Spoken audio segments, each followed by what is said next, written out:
Hi guys, welcome to our first video of our lesson tonight, which is the characteristics of quadratic functions. The characteristics we're going to be talking about are domain and range and intervals of increasing and decreasing.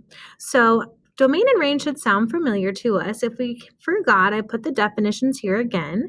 The domain is the x values for which a function is defined, or basically what x values does the graph cover, and the range is the y values for which the graph is defined. So we can use various notations to express domain and range. However, what we are going to start with is inequalities, which I hope you are familiar with.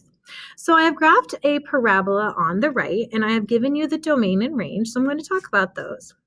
The domain is negative infinity is less than x, which is less than positive infinity. So what this means is my x values span all the way from negative infinity to positive infinity. So this means this is infinite or all real numbers. But we are always going to write it as an inequality like this, and you always put your smallest number on the left and your largest on the right.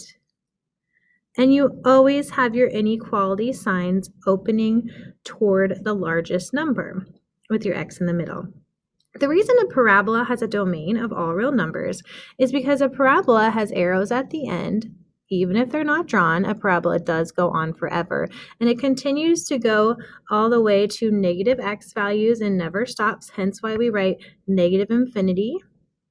And also continues to go to positive x values forever, so that goes to positive infinity. So one thing to remember is that every quadratic function has the same domain. The range is a little different because a quadratic function, as we know, has a vertex. And the vertex is either going to be the maximum point or the minimum point on the graph. In this graph, it is the lowest point. So there is a minimum on this parabola. Minimum value, remember we're talking y's now for range, so we're asking how high up does our graph go and how far down? Well, because our minimum value is right here, for y's, our minimum value is 1. So our graph spans y values greater than or equal to 1. So you can write that just as I have written here, or you can write it similar to our domain, put the smallest y value on the left and the largest on the right. This is spanning from positive 1 to positive infinity. So here's positive infinity on our y's. But we do have an or equal to sign right there because the graph does touch that point that is our vertex at 3, 1. So I'm probably going to be doing them like this every time just to be consistent with our domain. Okay, the next thing we're going to talk about is intervals of increasing and decreasing. So when we talk about intervals of increasing and decreasing, we're basically asking ourselves, is the graph going up or is it going down? Now you have to make sure that you're reading the graph in the correct order. So we always read our graph like we read a book or a sentence from left to right. Let me just put here, left to right. So as we are going left to right on our graph, we are starting by decreasing. I know there's an arrow pointing up, but that just tells us that the parabola is going forever. So we're decreasing, decreasing, decreasing, decreasing, decreasing, boop, and then we reach this minimum point. After that minimum point, I start increasing, increasing, increasing, increasing. So our intervals of increasing and decreasing change right at the vertex. So you can see, and this is, you guys fix this typo on your notes. I have fixed it in here. So this is actually increasing. It is increasing from the x value of 3 all the way, from 3 all the way to positive infinity. And it is decreasing coming in from negative infinity, which is over here, all the way until it reaches the x value of 3. So that's what these mean. Okay, so we're going to do examples A and B and save C and D for class. All right, for each graph, express the domain and range and intervals where the graph is increasing and decreasing as inequalities. So domain, I hope you remember, is always all real numbers, negative infinity to positive infinity for any parabola. So I'm going to, for the domain, write negative infinity is less than x, which is less than positive infinity. The range is closely related to the y coordinate of your vertex. My vertex is at 1, -4.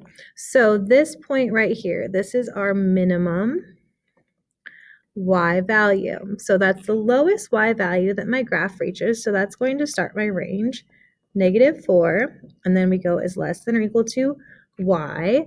But then this graph goes up forever, so that goes less than positive infinity. Finally, for intervals of increasing and decreasing, it's a lot like our example. As I read a graph from left to right, I first am coming down until I reach the vertex, and then I am going back up. And so now, for our intervals of increasing and decreasing, remember they switch at the vertex, at the x-coordinate of the vertex. So for increasing, that's actually on the right side of my graph. That's from the x value of 1. 1 is less than x, and that goes to positive infinity.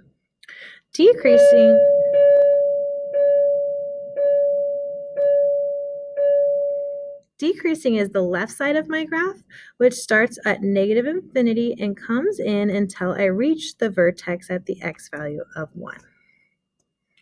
So I just want to point out again that your range, the y coordinate of the vertex is in that. Increasing and decreasing uses the x coordinate of the vertex, or your axis of symmetry. Okay, let's look at B. It's another parabola. The difference is this one is facing downward. The domain does not change because this will still be covering all x values. So I'm going to do my x between negative and positive infinity. The range, however, now my vertex at -3, 2 is a maximum. So this is the highest y value my graph reaches. So my graph starts down here, goes all the way to negative infinity, but it stops up here at the y value of 2. So my range is negative infinity is less than y, which is less than or equal to 2. Now talking about our increasing and decreasing, remember that our vertex is the turning point where I change from increasing to decreasing or vice versa. Because this parabola has been reflected downward, I actually start increasing and then I am decreasing on the right side of the axis of symmetry. So increasing is from, on the left side of my graph, negative infinity less than x, and that comes up to my x value of 3, -3. And then I'm decreasing from -3 all the way to positive infinity. All right, guys, don't forget to watch the next video. We're going to be graphing in standard form.